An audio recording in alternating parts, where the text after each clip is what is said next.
Welcome to this week's edition of the Don Cherry Grapevine podcast. And Dad, people don't know, but we tape this on or record this on Sunday, and yesterday was Saturday, June 6th, and it was the 76th anniversary of D-Day. And you'd never know it. You'd have to check the media. It was, I think it was on page 14, something like that. And that's just a big thing with me. June 6th, an invasion of Normandy, France. And as I have to get everybody in there. When you see them getting off, the Americans show, when I was down there, I used to see them getting off all the time. You think, they're not Americans, they're Canadians. And when it was the 3rd Canadian Infantry Division.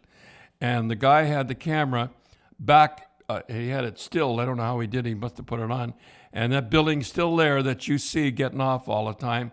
And the 2nd Canadian Armored Division, the 9th Canadian Infantry Brigade, the 7th the whole deal. I've written this down. This here, Juno, as you know, was called Goldfish, Swordfish, and what was the other one?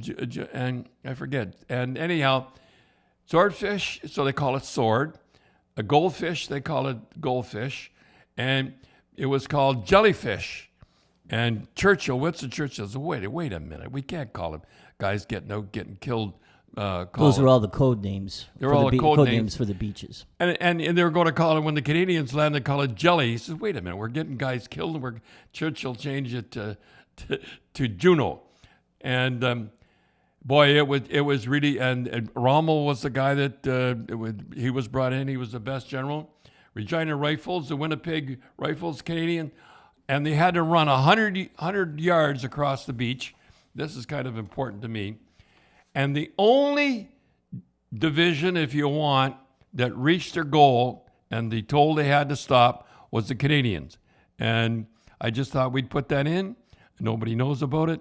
Canadians... well, there was almost... I was reading a thing on it that they said that it was going to be... They estimated 2,000 killed or wounded. And it was just under 1,000, so they were under on the estimate of how many were going to be killed. And they're fantastic. One of the reasons they were training, plus they were all volunteers, and 100 paratroopers. I know my friend Mel Price would want me to put that in there. The paratroopers landed back of the Tackers or whatever word. And anyhow, I just thought I'd put that in. That's my little thing for... yeah, well, people that don't like D-Day, you were saying, Cindy, was it's the opening scene of Saving Private Ryan. Yeah, I think the generations of today would know this is the opening scene with Saving Private Ryan. Right. And I have to say, even Spielberg and Tom Hanks said that was, for movie epics, opening scenes of a movie, it's just chilling. I get chills just talking about it. Yeah. That opening scene. And that's what we're talking about. That's what we're talking about. That was the opening scene in Saving Private Ryan was Omaha Beach. And Canadians were in Juno Beach, and Omaha was the toughest, and that lost the most lives.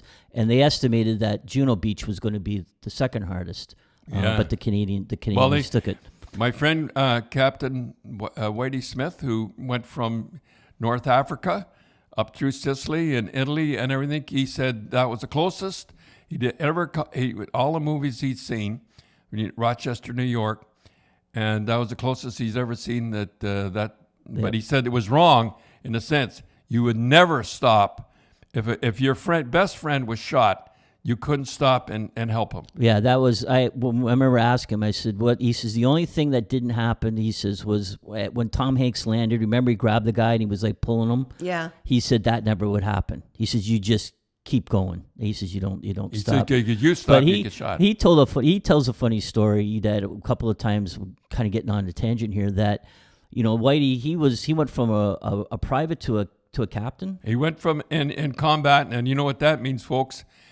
He went from North Africa when they were just first joined. Yeah, he fought Rommel there. Yeah. And then he went to Sicily, and he went from there. And he says we could have captured all the Germans. He says not. But he was a captain, so he was a field promotion. I mean, all the officers in front of him were killed, and he kept moving up the ranks. Kept moving up. But for all the Canadians out there, he said the Americans dislike the British, Oh, but they dislike- love the Canadians. They liked the Canadians because they were, So one time he was telling me a story. Him and another captain were drinking down. They were in a dugout or something, and they were drinking. And he said, late at night, they heard a tap on the door, and they opened the door and opened it up, and here's two guys standing there with an English uniform, and he slammed the door in his face. And the guy said, "No, we're Canadians." "Oh well, come on in and have a drink." So they liked the Canadians. But nobody liked the British. The Germans didn't like them. Nobody liked the British. I mean, they had their way. And Well, he told the story of remember they were pulled over. The British were. They were in a convoy, and they were going to the British. They were on the front, and he was in charge of the convoy. And all of a sudden, in the middle of the road, all these lorries, as they call them, and that's what the English call a truck.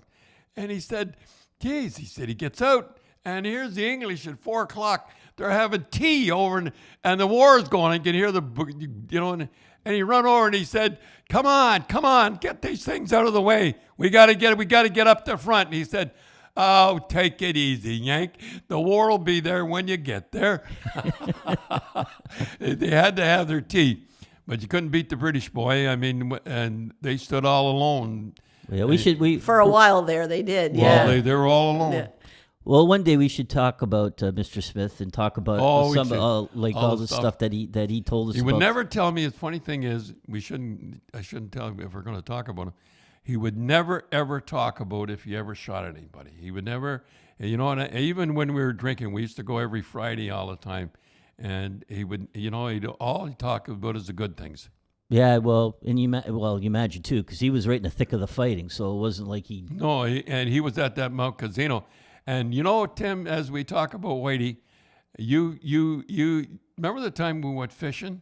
Yes. You tell that story. Yeah, and I still have it. So this was a life's lesson. We always have the ladies. Yes. So Mr. Smith and Dad and I Mr. Whitey, he loved to fish, right? Oh, he was a fisher. So we went fishing. It was me, Mr. Smith, and Dad. We were fishing, and I forget where it was. And so we forgot to bring the weights. So we got a rock. We tied it on. I still have the rock. And he still tied it on. So Dad, I was maybe I was about 8 years old, I guess. So Dad. Kids bait the hook and everything, and then Dad says, "Well, put your line here," and I said, "No, I want to put it here." So No, Mr. Yeah. So Mr. Smith, so Whitey's watching. So Dad takes the line. He goes, "No, put your line here," and I take it out. I said, "No, I want to put it here." So Dad takes the rod again, put it here, and as I pull it out, a big pike comes right out of the water, goes the thing, and splashes, and I got all scared. I missed catching the big fish. And then so Whitey went and he cut the line, and he left the rock, and he says, "Tim, you keep this line to remind you always listen to your dad." And I still have it, right? It's on. Yeah, I still have it, and I have it on. I still look at it, and you know what? It's tied up to the thing. I still have it. So people have to realize he was your best friend all through hockey, but he wasn't a hockey guy. He was your foreman, wasn't he, with Kodak Construction? He was your boss. He was my boss, and you and him drove to work every morning. He'd come over to the house in I'd Rochester. have a hangover, and he'd get up, and he wouldn't be and I'd have a hangover, and 5:30 in the morning, and I'd have about an hour's sleep. And your mother would say, "There's your friend," And so we should Bacardi and Coke. I remember he drank. That's what he drank. And he wouldn't. Bacardi and Coke. And I remember one time I went in a bar, As You Like It, and I said Bacardi, and the guy made a Bacardi, with the, and I said, "What are you kidding?" Anyhow, we'll talk about Whitey another day. We should talk about. What's going on in the National Hockey League. Yep. And they're talking about a longer training camp, and I don't believe in long training camps. I think we used to get out of shape in the and if you look back on the seasons, the guys are in shape now. I mean, they're in shape. I mean, they've all been skating. They could have a 5-day training camp and start playing the first game. You mentioned Justin Williams last year. Well, Justin Williams, he sat out the whole year he didn't want to go through all that bull line. And he scored goals. I mean, he was best player. He was the best. He was their best player, and he was smart. So let me ask then, so when you played, training camps really were to get in shape or not? Yeah, we Because you guys didn't train during the summer. No. Well, we trained, but we ran. You worked. There was no ice around, and I remember we used to get in the skates; it'd be all dry, and I remember it was terrible. You'd cut all around the inside of your ankle because you'd have to do it up, and you hadn't skated all summer. Yeah, because they were leather boots. They were leather, and yeah. they dried out, right? Oh, they were hard then. Yeah. Oh, Yeah. I see. Yeah, well, they were all dried out, the guys. And, Phil Esposito, to this day, always says that the players in the old days used to last longer because they didn't go 24 hours. Well, you take some of the young guys now. They train. They train, and like I said earlier, they could go right into I think in 3 or 4 days, they could go right in and start playing. Training camp, ridiculous. But let me ask, Dad, it just seems though in your day they weren't hurt as much. I mean, look at today. The players always seem pulled groins, pulled muscles. I mean, did you ever hear of a pulled stomach muscle when you played? I mean, really? The guys weren't really, I have to say they weren't in shape when they came, but they were in good running shape and stuff but they weren't in the same shape. The very first guy I saw was in the shape they are now. Where you take calipers. I think they got calipers now. Fat calipers. The very first guy I ever saw was Stankowitz's brother, Eddie Stankiewicz, Myron Stankiewicz. That's his name. And he was built like the guys are now, and he was hurt all the time because his muscles were hard. Yeah. They were hard. Whereas you take Phil, and he can play. Poor Phil. I don't know why I'm picking on Phil. Well, he mentioned it because he talked about it. Yeah. And Phil was never muscular, but he had a little bit of fat on him, and muscle would give. They would give a little, and not now. So he could take a hit. He could take a hit more. Because did you ever lift weights? I never left weights. I worked on construction. I had to go home. I went home Friday and had to start. I worked Monday. I was lucky with the Kingston Public Utilities. Used to work on the hydro. I had to start Monday because I had no money, and it was tough. But my brother Richard used to lift weights all the time. He was in terrific shape. He was a black belt in judo.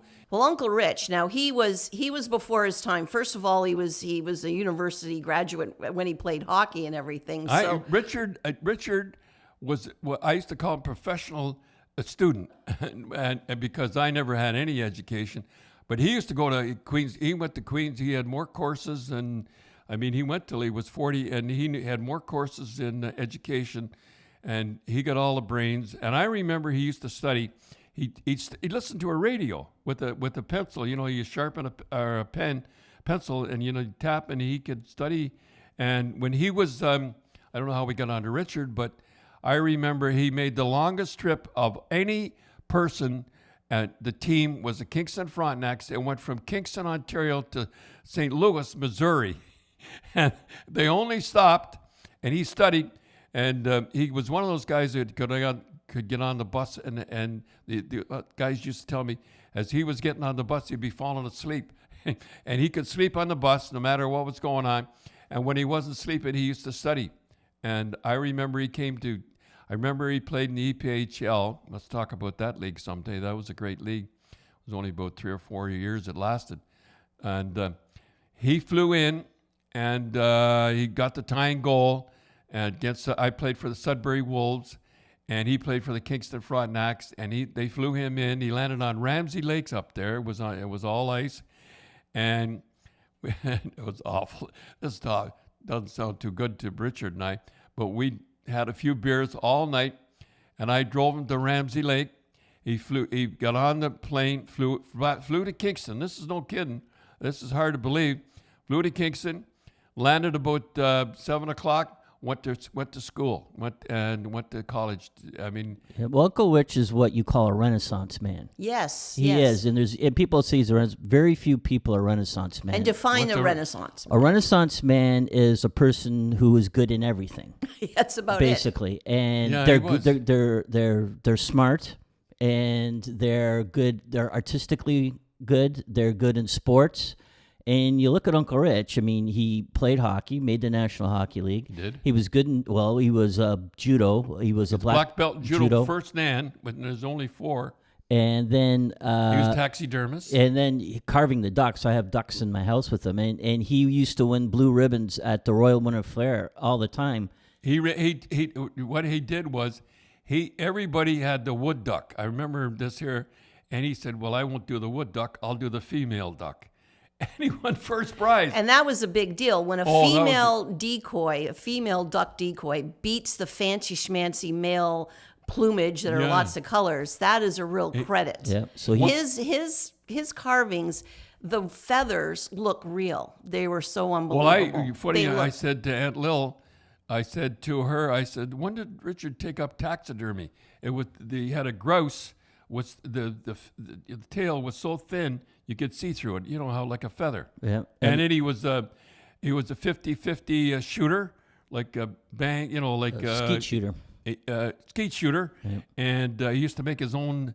I don't think he was a taxidermist. No, he wasn't a taxidermist. No, but so he let's looked get like that straight. He didn't do that. It's a wood carving. Come to think of it, I never did nothing. And then, well, you were a good artist. You were a good artist. I remember in Rochester, in the basement, you used to do cartoons up on the wall and paint them, and they were unbelievable. But I never did anything like him. Yeah, and he did everything. And then Uncle Rich, and then he became a principal. He was a teacher and then became a principal. So when people say you're a Renaissance man, like Uncle Rich, and there's I didn't know what a Renaissance man that was. He was, and we should talk about and he's kind of like you. He's got that cherry gene in him that he's a little nuts. Little nuts, yeah. But yeah, we're just talking about training camp. I don't know, we got on to Uncle Rich, but well, he used to lift weights too on the top of it. He used to. Well, I brought it up in saying that he would go running. We won't call it jogging because I know you get upset when you call it jogging. He would run. He ran like he was the first guy, and I've only known one other person that run. What he used to do is we used to be embarrassed. We used to run up the fairgrounds, but he used to run. And he would walk, then he would jog, and then he'd go for 100 feet, full out. And I used to, and I'd be jogging around, and I said, "How come you do it that way?" And he's right. That's right. Well, nowadays that's what they say. Hockey is a burst, and more so now. It's a burst. It's not like jogging around. You see guys jogging around. It's good, better than nothing. But Ace Percival was the guy we used to follow. I don't know whether he did or not, but he'd go 100 feet. You couldn't go any faster than he'd go, and then he'd jog, and then he'd walk. Yeah, so Uncle Rich was always ahead of his time. He was always, and I was always behind. But I said we started this whole thing is that what I'm saying is that the players don't need a long training camp. And they're in shape now. They're ready to go. And here's a big thing too. Another thing too, a lot of people don't realize. If I was coaching the Boston Bruins, and we were playing St. Louis, and we were in the finals, and we went to the finals, and I don't know who won. Let's say we hope that Boston wins the Stanley Cup. And now there's going to be no space. When do they start the season? Do they start the season? And they're going to start it shortly. There won't be any rest in between. Now, do I want the schedule maker to give me a break at the start, or do I want to start the regular season? If I am the coach, I want them to start the regular season because I'll give them the days off, and you have to have a lot of to give them the days off. I do not want halfway through the season, all of a sudden playing 3 games in a row. That's when the injuries come. So I would rather have the players tired at the start of the season, and believe me, they're going to be. Some of them are There's 2 teams going to be pretty tired at the start. Yeah. So you're saying if it's Boston, St. Louis in the finals, and Boston wins the Stanley Cup, then 2 weeks later, they might be good and right in the middle of a 60 or an 80 game schedule again. They'll have no rest. I would rather have it that way than have the schedule maker, give us a couple of breaks and then play a lot of games in a row later on. So I know it's kind of complicated, but the whole thing is pretty complicated. So can I ask, if they want to get this over with to get on to the new season, why wouldn't they do best out of 5 instead of going best out of 7? No, Or are they? No, they're. It's not 100% done. What they're talking about, first round is best out of maybe 3 out of 5, and then after that, it's best out of 7 because they want to make legitimate, right? Yeah. So it's not going to be legitimate. I don't care what you say. Because they say, they don't want to have 3 out of 5 to win the Stanley Cup because the whole thing is you got to win best out of 7. And there's going to be a lot of hockey, boy. There's going to be and they all seem to go to 7 games. Going to be a lot of hockey, and the team that wins it, and the 2 teams that are in the finals, are going to be pretty tired. So one thing, Dad, that we did, you put a Twitter out on this week that got a lot of. What was it? Well, you put out that the Buffalo Sabres had 3 fights this year and had less than 20 hits a game. Imagine that, less than 20 hits a game. Holy smokes! And Boston and St. Louis used to have that in a period. And you said you felt sorry for Jack Eichel, and this is the 9th year that they missed their role in the playoffs. And then, I don't know, a lot of people agree with you, and a lot of people disagreed with you for some reason. But disagree with me? Yeah, well, they were saying, just because they didn't fight, just because they didn't hit, doesn't mean they didn't win. But what you put in the tweet was, do you think maybe one of the 19 guys that got less than 10 goals would get mad and drop the gloves or throw a hit or do something? Well, I hate to say it again, and I don't want to be an advocate of violence, but Boston did, when we're in the finals, did lead the league in fights, and and St. Louis, I know Binghamton was the guy that won it, but they had everybody hit. And I think when that whole series changed, when Krug got hit in the corner. Remember he got hit in the corner? The guy knocked him down and he knocked his helmet off. His helmet off, and he got up and he ran and he hit a kid named Thomas. Remember that? Yep. And put him out. Put him out. Put him out. Yeah. Now that I think of it, and St. Louis said, "Whoa, this is how you want to play the game." And Berube and I watched him back in the bench. He never got excited. He never said much. In fact, I said to him on the elevator, I said, "You never get upset when you get a bad penalty." He never said anything. Never got upset. He's saying it. So, and when he hit Thomas, and everybody changed in St. Louis. Yeah. And, well, it looks like it almost, and you have to give credit to the referees back then that they let them hit. There's another thing too. They let St. Louis hit. I remember, I think it was Game 7. The one guy had the one brewing down on the ice and was giving it to him, and there was no penalty. Well, even the Europeans are getting suspended for head hitting for St. Louis. Yeah. Here's one thing that really bothers me with this playoffs. I'll tell you what really bothers me. We're into this here, is that the referees start calling the playoffs like they did in the regular season. If they ever start that, Toronto is laughing. And a few other teams are laughing. But the reason everybody loves the playoffs is that, and I hate to say it, is they let up a little they don't call it chintzy penalties, like little hook and a little hook here, little hook there. And if they ever start calling the playoffs like they do the regular season, it'll ruin the playoffs. But Dad, you better be careful in saying that there's a difference in refereeing, because the high ups and the management of the referee be saying, and ask the referees, do you call it different and all that? They may not like that. You know what I mean? I know. They might say, call it the same way, but there's definitely a difference, and definitely a when difference. you get to it's supposed to be the playoffs are supposed to be a war. That's what and I think Punch Imlach call it the hockey is a battle, and if you don't go into it like it's a war, and that's the playoffs to get to the finals, it always was a war. And I'm a little worried that the referees, they start the season and they'll start the playoffs and start calling those chintzy penalties. That will be murder, but it'll be good for Toronto, though. Yeah. Well, anyway, but the Buffalo, I mean, there was, Buffalo, I know. Buffalo, I love Buffalo. They have great fans there. I remember we used to go in there. Well, the Odd was a great building. And they had the best glass of all. Oh, I know. You just lean up against it. Well, boy, you'd hit a guy and it'd rattle. And Were you coaching when Sean Felt and no, that was the year Cash- before. Yeah. Well, if you go on YouTube and you use Google on YouTube, Jim Schoenfeld and Wayne Cashman, what they hit in the corner in a Zamboni corner, and they broke the thing that holds it, and they went down the hallway fighting. The door opened up the Zamboni and they Right. started fighting in the hallway. Well, they had the year I was there. When I coached the Boston Bruins, they had the French Connection line, and Well, that was your first game you coached. Oh. Was Buffalo, and I think you lost 9-5 in Gilly. I cut 9-5, and I'm sitting at the back like a fool. Last time I ever sat at the back, and my goalie Gilbert is sitting in front. He said, "Well, that's it for me." And I'm kind of listening. He said, "There goes my average." I said, "Holy shit!"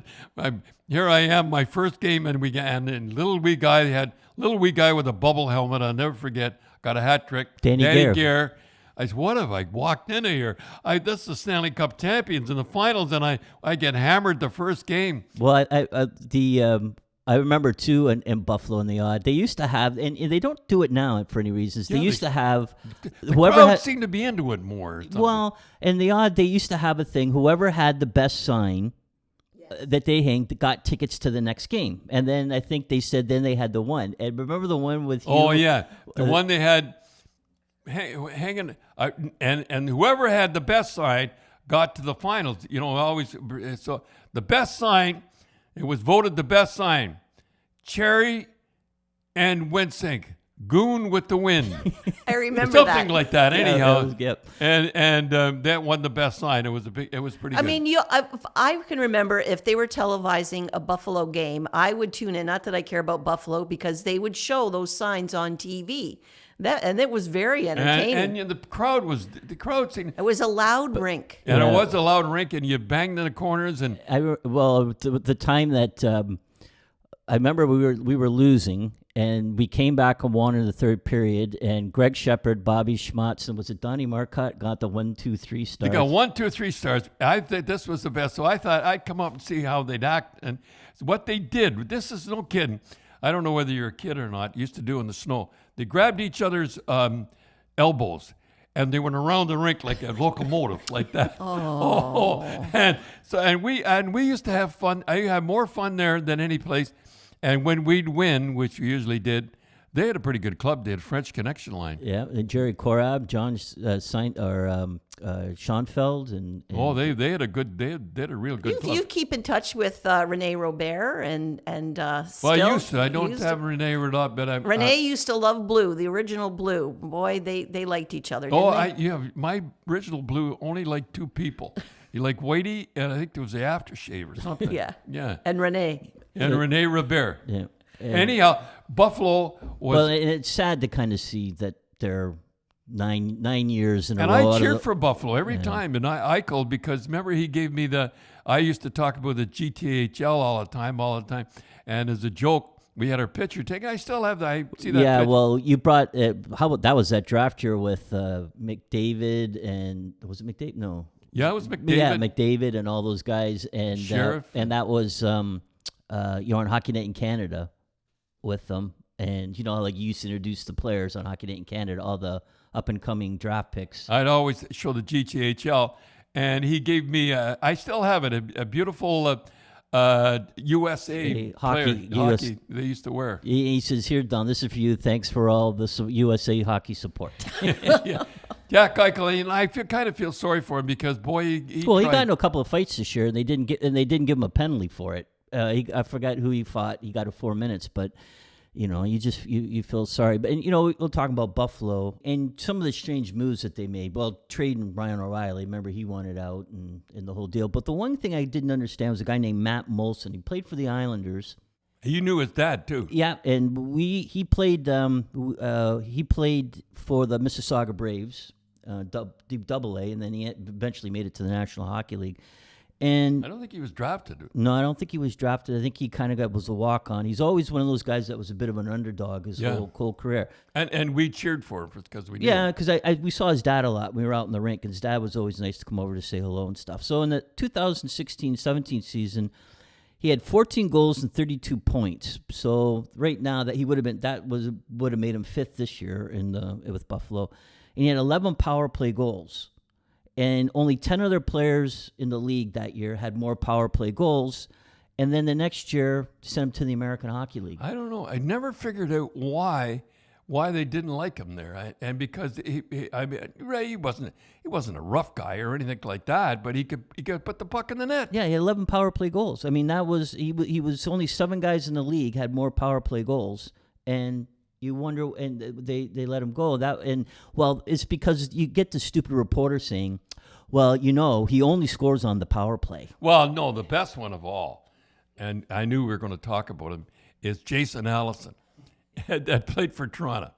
I mean, he led the team. Well, I forget how many points he had. 2004, 2000, or 2005-06, he had 60 points. 60 points. I mean, if you get 60 points now, you make $10 million.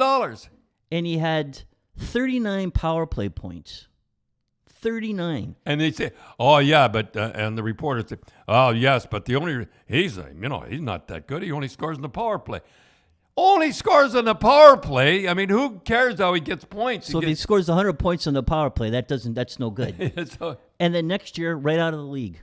Gone. So do you think that the GMs actually listen to the reporters? Do you think Yes. they have influence? Oh, absolutely. I mean... What, for public relations? Don't ask me, but the power of the press is very, very important. I found that out when I was with the Mississauga Ice Dogs, and the pen, as Shakespeare said, is mightier than the sword. But the thing is, I can see the fans listening to the press and being influenced because most of them don't know what's going on. But for a GM to listen to the press, Believe me, they listen to the press. It's amazing.